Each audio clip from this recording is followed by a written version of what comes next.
Hello everyone. Today we will discuss relation between Einstein coefficient. एक question आता है कि what are Einstein coefficient drive an expression drive a relation between them. तो जिन्होंने इसके लिए हमने बेसिक हमारा जो लेजर का बेसिक है हमने लास्ट वीडियो में डिस्कस किया था. जिन्होंने वो वीडियो नहीं देखी है वो एक बार वीडियो देख ले. उसका लिंक मैंने डिस्क्रिप्शन में ऐड कर दूंगा. क्लियर है. तो हम पहले अभी थोड़ा सा पीछे का रिपीट करते हैं कि what is absorption of radiation, spontaneous emission, stimulated emission of radiation. देखो भी आपके पास तीन प्रोसेस होते हैं जो हम लास्ट वीडियो में डिस्कस कर चुके हैं. मैं तीनों को एक एक बारी बारी से डिस्कस करता हूं.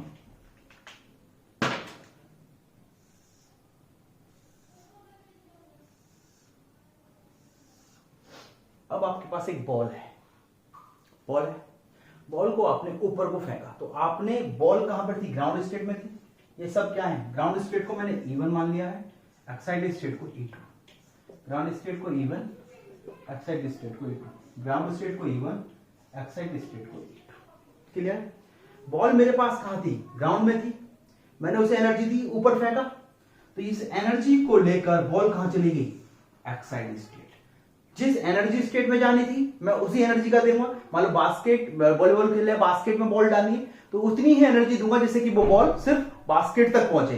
तो इसको मैंने इस फोटोन को मैंने एनर्जी दी इक्वल टू एच न्यू. कितनी? एच न्यू क्या है? एच न्यू एनर्जी है, फोटोन की energy.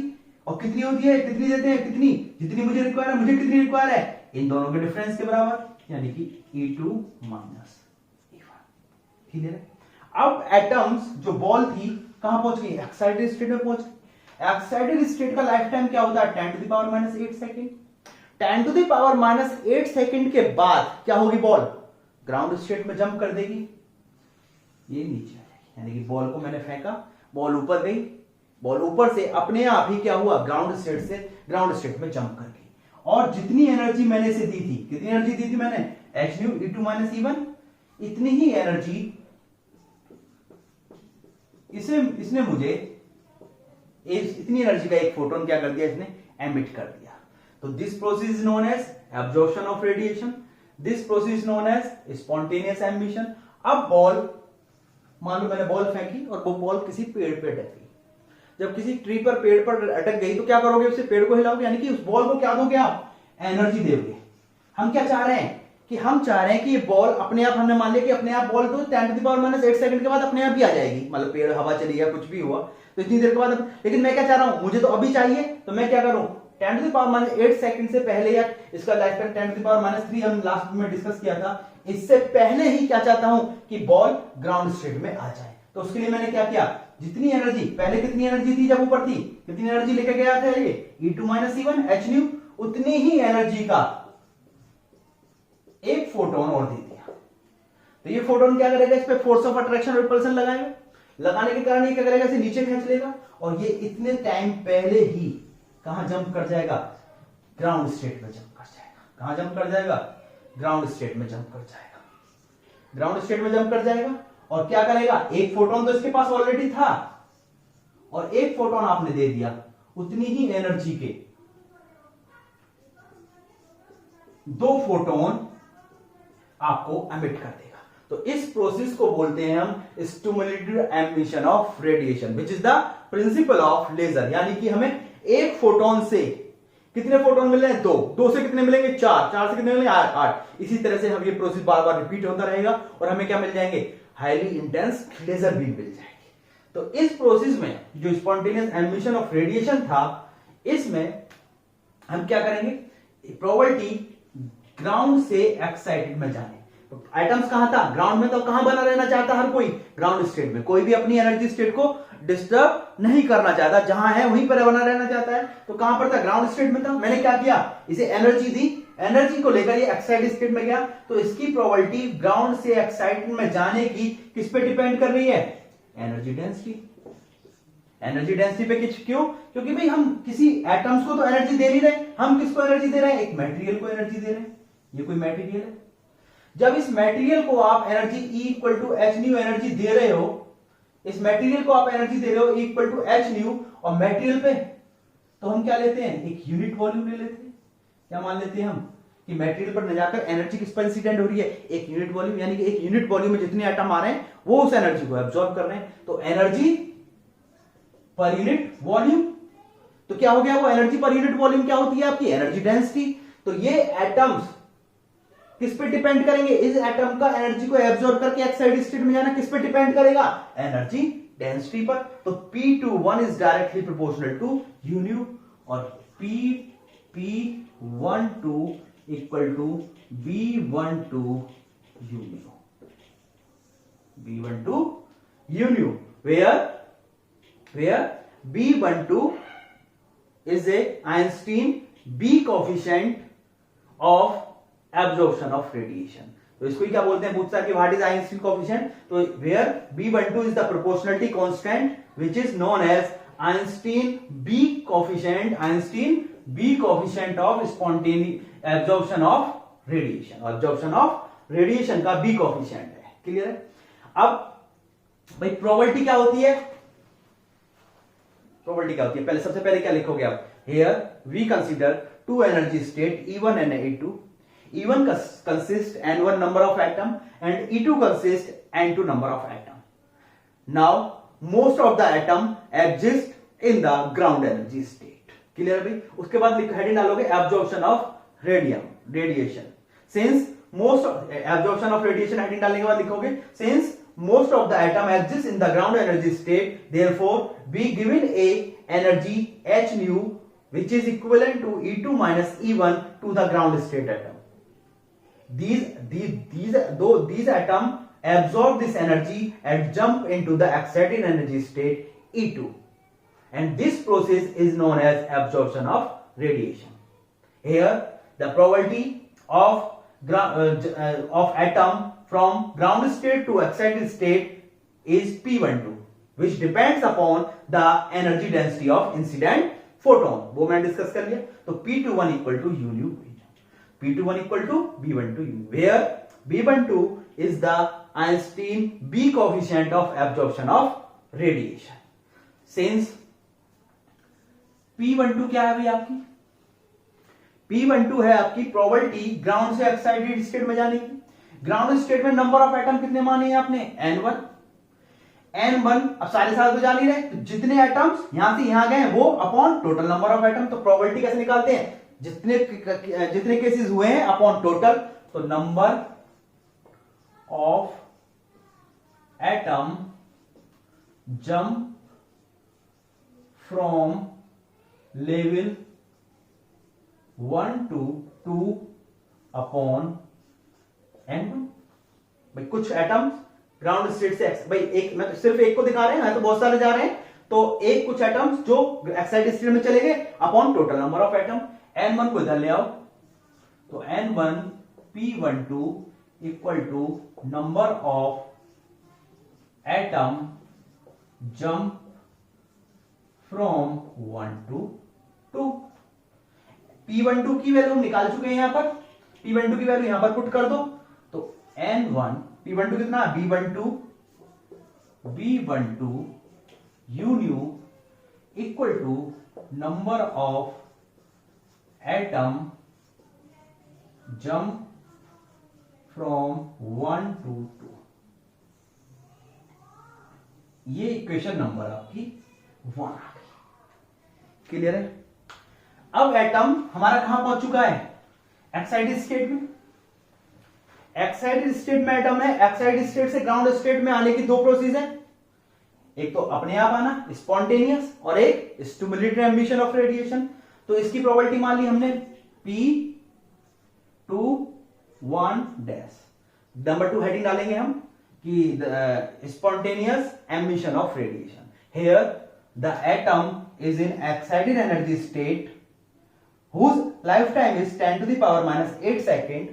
After 10 to the power minus 8 second, electron jump into the ground energy state and emits a photon of same energy which was absorbed by it, that is equal to h nu equal to E2 minus E1. Then probability of atoms from 2 to 1 is P21 dash। तो P21 dash is equal to, किस पे depend कर रही है P21 dash? Atoms अपने आप ही नीचे आ रहा है, बॉल जो फेंकी थी ऊपर गई, ऊपर जाने के बाद अपने आप नीचे आ रही है, यानी कि पेड़ पे अटकी और पेड़ पे अटकने के बाद नीचे अपने आप आ रही है। तो किसी पे भी डिपेंड नहीं कर रहा, किस पे डिपेंड कर रहा है? इस लेवल के कैरेक्टरिस्टिक पे डिपेंड कर रहा है, तो यानी कि proportionality constant A21। Equation number 2, where A21 is known as Einstein A coefficient of spontaneous emission of radiation। Einstein A coefficient of spontaneous emission of radiation। Third heading डालोगे आप, third heading stimulated emission of radiation। Here the atom is in excited energy state, we want atom jump into the ground energy state before the lifetime of excited energy state। For this we gave a photon of same energy equal to h equal to E2 minus E1 to this photon। By this energy a force of attraction or repulsion is applied on that atoms, then atom jump into the ground energy state and emits two photon। कितने photon? एक तो इसके पास था, एक आपने अब दे दिया, तो कितने फोटोन एमिट कर देगा? दो, which are in same phase and this emission is known as coherent emission। Clear है? अब प्रोबेबिलिटी P21 डैश, तो then the probability of excited state to ground state is P21 double dash. P21 double dash मान ली, किस पे depend कर रही है? अपने आप तो आ नहीं रहा, आपने क्या करा? एक फोटोन दिया, तो किस पे डिपेंड करेगी? Energy density. तो P21 double dash depends upon energy density, that is P21 dash proportional to U, where P21 double dash equal to B21 U, where B21 is the Einstein B coefficient of stimulated emission of radiation। Clear है? फिर लिखोगे since the atom comes from excited state to ground state by two process that is spontaneous emission of radiation and stimulated emission of radiation, then total probability from level 2 to 1, that is P21 equal to P21 dash plus P21 double dash। तो P21 equal to P2 dash 1 dash की value कितनी है? Equation 3 मान लो, from 2 and 3, 2 और 3 से, 2 से value A21 plus B21 U। Equation number 4, since excited state में number of atom कितने माने हमने? N2। कितने माने? N2 में से कुछ नीचे आ रहे हैं, तो प्रोबेबिलिटी P21 कितनी होगी? Number of atom jumps from excited state to ground state upon total number of atom. तो P21 equal to number of atom jump from level 2 to 1 upon N2। N2 को इधर ले आओ, N2 को इधर ले आओ,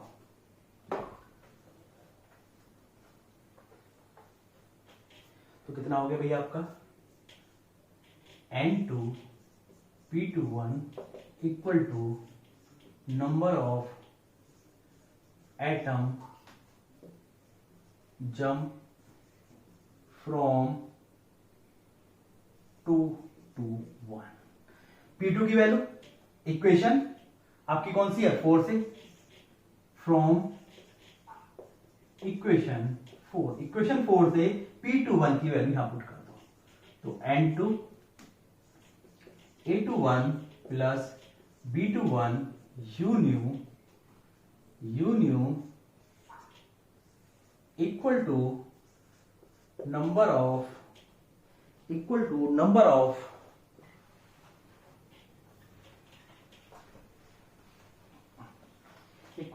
of atom jump from 2 to 1। Equation number 5,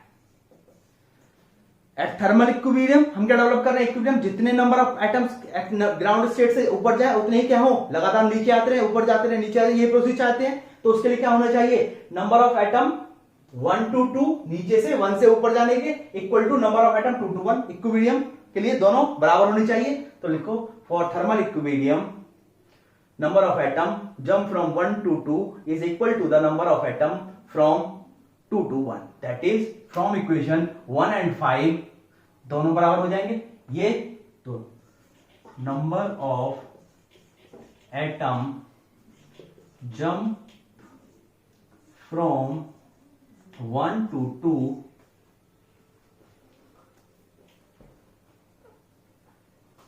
1 to 2 equal to number of atom jump from 2 to 1। Equation 1 से इसकी वैल्यू कितनी है आपकी, N1 B12 यूनियन, क्लियर है भाई। और इसकी वैल्यू कितनी है इक्वेशन 5 से, equal to N2 A21 plus B21 U nu. U nu को दोनों को एक तरफ ले लो और कैलकुलेट कर दो। तो N1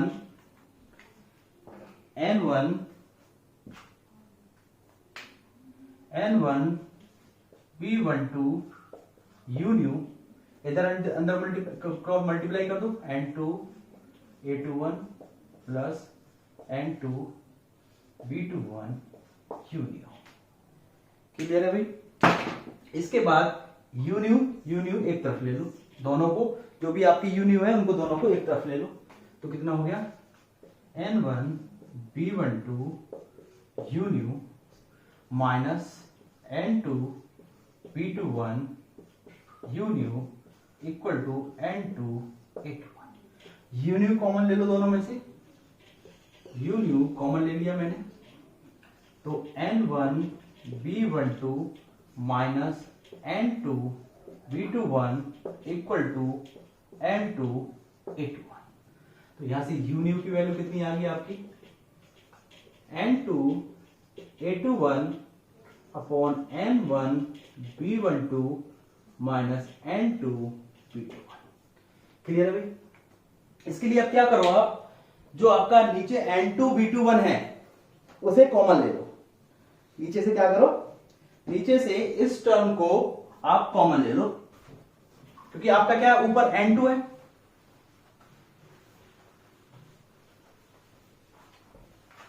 यहां देखोगे तो N2 है। इसके लिए हम क्या करें, इसको कॉमन ले लेते, कट जाएगा। तो हमने क्या किया, नीचे से कॉमन ले लिया। तो U nu equal to N2 A21 upon N2 B21 bracket में N1 upon N1 B12 upon N2 B21 minus 1। N2 से N2 बन गया, कट गया। इसको हम क्या लिख सकते हैं, U nu equal to A21 upon B21 into 1 upon N1 upon N2 B12 upon B21 minus 1। Equation number 5 या 6 जो भी आई है लिख दिया। अब हमें क्या चाहिए, N1 और N2, और N1 और N2 क्या है आपके, number of atoms in ground state and excited state. और number of atom in ground state and excited state हम किससे निकालते हैं, according to Boltzmann distribution law. तो according to Boltzmann distribution law, Boltzmann distribution law क्या कहती है आपकी, N equal to N naught e की power minus N e upon K T. N h nu को ई लिख लिया, e upon K T, clear है। अब हमें क्या चाहिए, N1 चाहिए, that is N1 equal to N naught total number of atom e की पावर माइनस N1, ये क्या हो जाएगा E1 अपॉन के टी, क्योंकि N1 में एनर्जी कितनी है E1, और N2 equal to N naught e की power minus E2 upon K T, क्योंकि जब N1 नंबर ऑफ एटम्स हैं तो एनर्जी कितनी है आपकी E1, E1 एनर्जी स्टेट में, और N2 नंबर ऑफ एटम्स है तब एनर्जी कितनी है E2।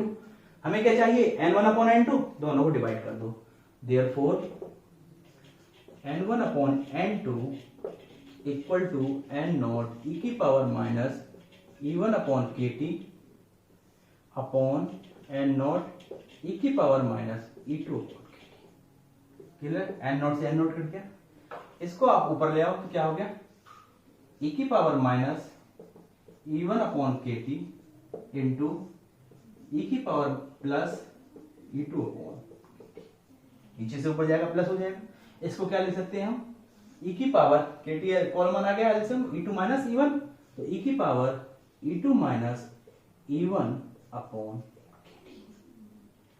और E2 माइनस E1 क्या था हमारी energy, we know that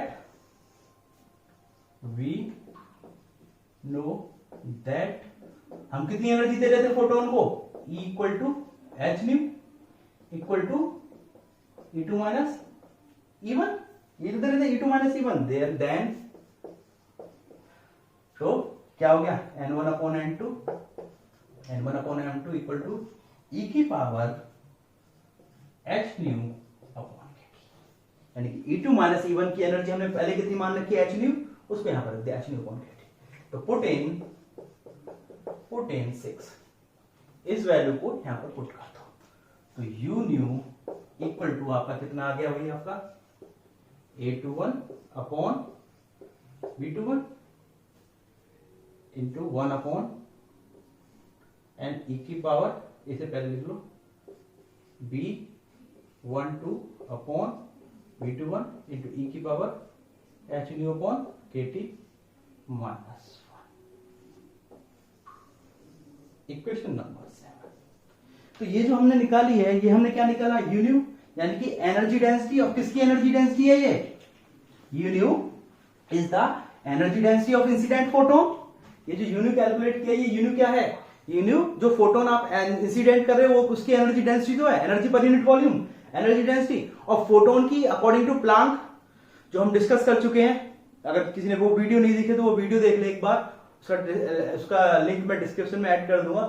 Planck के according energy density of photon कितनी होती है U nu, according to Planck energy density of photon U nu equal to कितनी आती है आपकी 8 pi h nu cube upon c cube e की power h cube upon KT minus 1, ये आती है। ये हम इसको डेरिवेशन कर चुके हैं, e new cube 8 pi h nu cube upon c cube e की power h nu upon KT। दोनों क्या है, एनर्जी डेंसिटी ऑफ फोटोन है, एनर्जी डेंसिटी ऑफ फोटोन है, दोनों सेम होनी चाहिए। हम देखते हैं दोनों को कंपेयर किया, तो हम देखते हैं जब दोनों को कंपेयर किया तो इसकी ब्रैकेट टर्म देखो और इसकी ब्रैकेट टर्म देखो, -1 e की power h nu upon KT, e की power h nu upon KT, इसके साथ क्या है एक कोफिशिएंट, और इसके साथ कोफिशिएंट कितना है 1। कंपेयर इक्वेशन 7 एंड 8, इक्वेशन 7 और 8 को कंपेयर करोगे तो यहां से जब e की power h nu upon KT का कोफिशिएंट कितना है, वहां से B12 upon B21 equal to 1, so that B12 equal to B21। ठीक है भाई, ये वाला e की power h B2 upon B21, और यहाँ के साथ कितना है, इसके साथ 1 है, इसके साथ कितना है 1, तो इक्वल टू 1, तो B12 इक्वल टू B21। इसका मतलब क्या हुआ, जो B12 क्या है, absorption of radiation is equal to coefficient of absorption of radiation is equal to coefficient of stimulated emission of radiation. जितना एब्जॉर्ब कर रहा है उतना ही कोफिशिएंट क्या मिल रहा है हमें, स्टिमुलेटेड एमिशन ऑफ रेडिएशन। बचा कौन भैया आपका, बचा ये यहां से बचा, और यहां से कौन बचा, ये, that is 821 upon B21 equal to 8 pi h nu cube, and these are the relation between Einstein coefficient. These are the relation between Einstein coefficient. ठीक है भाई, तो ये हमारी क्या थी, रिलेशन थी, आइंस्टीन कोएफिशिएंट थी, जो बहुत बार पूछी है। अब एक मैं नॉर्मल एक बेसिक चीज डिस्कस करना चाह रहा हूँ, वो ये ऑप्टिकल फ्रीक्वेंसी रेंज पे, ऑप्टिकल फ्रीक्वेंसी रेंज की बात करूं तो ऑप्टिकल फ्रीक्वेंसी रेंज पर टेम्परेचर कितना होता है आपका, T इक्वल टू 10⁻³ केल्विन, जो हम नॉर्मली यूज करते हैं। और लैम्डा की वैल्यू कितनी होती है ऑप्टिकल फ्रीक्वेंसी रेंज जो हम यूज करते हैं, उसकी वैल्यू कितनी है, 6000 एंगस्ट्रॉम। तो ऑप्टिकल फ्रीक्वेंसी रेंज में अगर ये वैल्यू मैं इसमें रख दूं यहां पर, तो 1/T, T कितना 10⁻³ बहुत ज्यादा है, तो e की पावर क्या होगी, बहुत कम वैल्यू आएगी। और 1/e की पावर कम वैल्यू, ज्यादा वैल्यू, तो यून्यू क्या आ जाएगी, बहुत ज्यादा आ जाएगी, यानी कि यून्यू इज ग्रेटर देन 1। इसका मतलब क्या है, A21 upon B21 greater than 1।